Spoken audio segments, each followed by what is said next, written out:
Looking to add greenery to your home decor, but can't keep a plant alive? We've got the perfect project for you.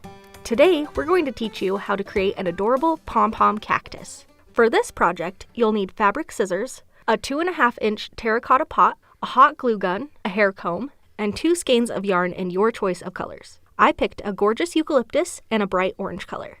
First, cut a 15-inch piece of yarn. Then slip the piece between your middle and ring finger. Take the tail ends of that piece and tuck them between your thumb and forefinger. We'll come back to this piece later. Wrap the remaining yarn around your fingers approximately 200 times until you have a large bundle. For smaller pom-poms, you'll want to wrap yarn around 2 fingers, approximately 50 times. Cut the tail of the yarn when done.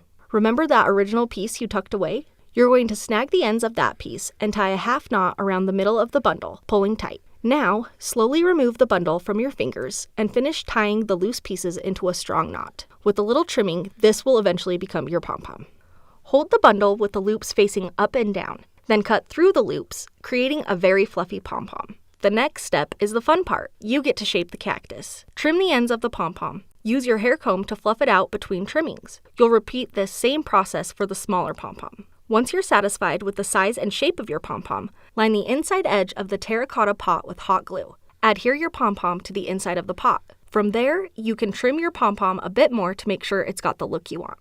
Once you've created your smaller pom-pom, create a divot in the larger one, place a dollop of hot glue, and adhere your cactus flower. This project is pretty fly for a cacti. Thanks for sticking with us.